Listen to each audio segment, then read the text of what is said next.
What happens when you put a Mexican warrior, a comeback king, and a flyweight legend in one cage?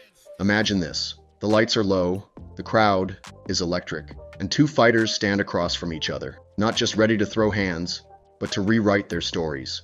On one side, the former champ. On the other, the undefeated, rising star.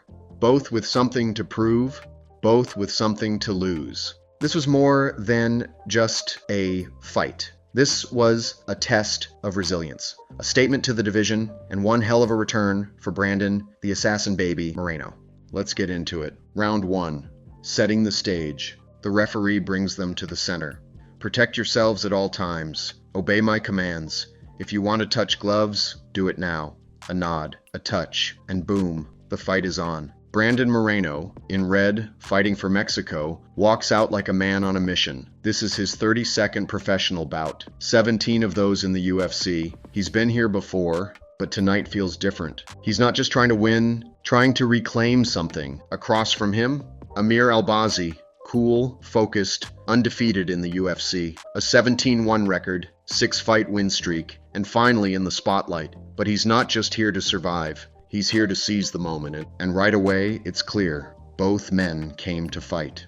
Early exchanges, the chess match begins. Moreno starts with what he knows best, that sharp jab. It's his measuring stick, his setup tool. He uses it to read you, to make you react. Then comes the hook, then the right hand. It's not flashy, it's calculated, like a surgeon with gloves. Albazi, he's patient, feinting, watching, looking for that perfect window to shoot. He's got a wrestling background, and once he gets in close, that's his world. But for now, he's playing the long game. Still, one thing's obvious early on. Moreno's jab is landing, and his timing is sharp. He's keeping Albazi guessing, keeping him outside.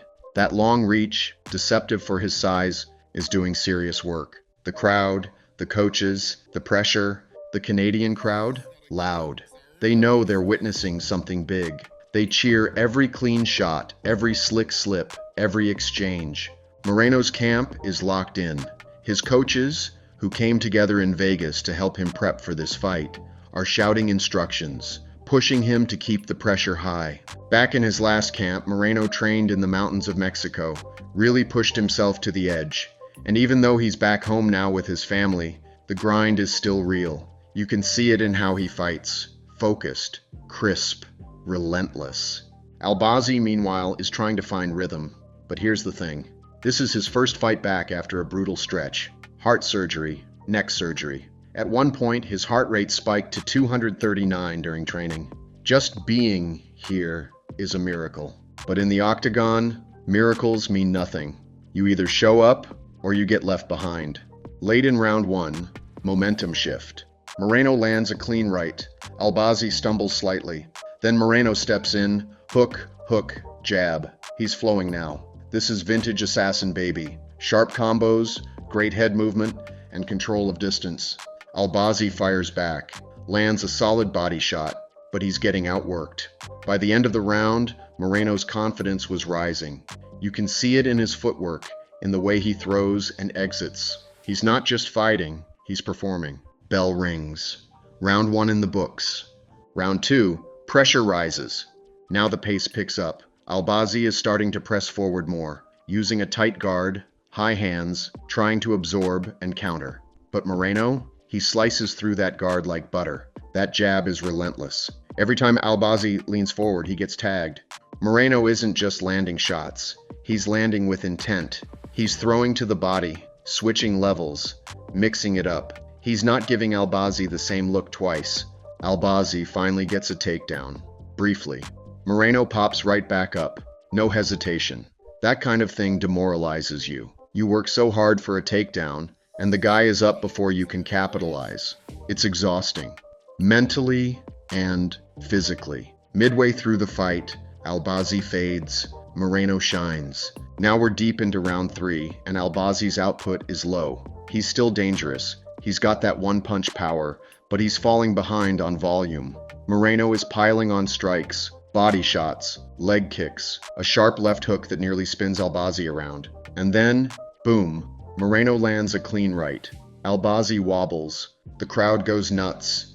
Moreno smells blood. He surges forward. Left hand, right hand. Albazi's on the retreat. You can see it in his body. The damage is accumulating, swelling under the eyes, red marks across his ribs. Albazi's corner? They're not sugarcoating anything. You're losing every round, they say. You need to take risks. But easier said than done when you've got Brandon Moreno marching you down with precision and pace. Round 4. The message is clear. By now, it's Moreno's fight to lose. Albazi is behind on every card. He knows it. His team knows it. We all know it. But this is MMA. All it takes is one shot. So Albazi digs deep. He tries again. Throws that front kick his corner's been begging for. Lands a jab. But Moreno, he's just one step ahead. Dodging, countering, staying in control. And then Albazi shoots. Moreno sprawls, circles, and counters. Bang! Left hook lands. Albazi's legs buckle. The arena explodes. Albazi's hurt, but he's not done. He stays on his feet, eats a few more punches, and survives the round. Barely. Final round. Closing the show. Round 5. This is it. The final act. Albazi needs a finish. Nothing else will do. But Moreno, he wants to end this on his terms. And so he does. He's still throwing with power, still pressing forward. He lands over 100 significant strikes in this fight, more than double Albazi's total. And what's crazy, he's not just cruising, he's chasing the finish. He wants the exclamation point. Midway through the round, Albazi eats another hard left hook. He stumbles back again. Moreno pushes forward, looking for the finish. It doesn't come. But the statement is made. The decision, no doubt. As the bell rings, the crowd rises to their feet. They know what they just saw. A 5-round masterclass. The judges, unanimous. 49-46, 50-45, 50-45. Winner, Brandon, the assassin baby, Moreno. He throws his hands in the air, grinning from ear to ear. The champ may not have the belt right now, but make no mistake, he's back. Why this fight mattered. This wasn't just a win, it was a reminder. Brandon Moreno is still elite, still hungry, still improving. He came into this fight with something to prove, and he delivered. Clean striking, smart defense, picture-perfect timing, and the ability to neutralize an undefeated opponent who many thought was ready for the spotlight. And as the flyweight division heats up, with Brandon Royval, Kai Kara France, and Pantoja all in the mix, Moreno just threw his name right back in the conversation. So yeah, what happens when you put a Mexican warrior, a comeback king, and a flyweight legend in one cage? You get Brandon Moreno, reminding the world that he's still one of the best to ever do it. And we're lucky we got to watch. Don't forget to like, subscribe, and drop your thoughts in the comments. Was this the best version of Moreno we've seen yet? Who should he fight next? Stay tuned. The flyweight fire isn't going out anytime soon.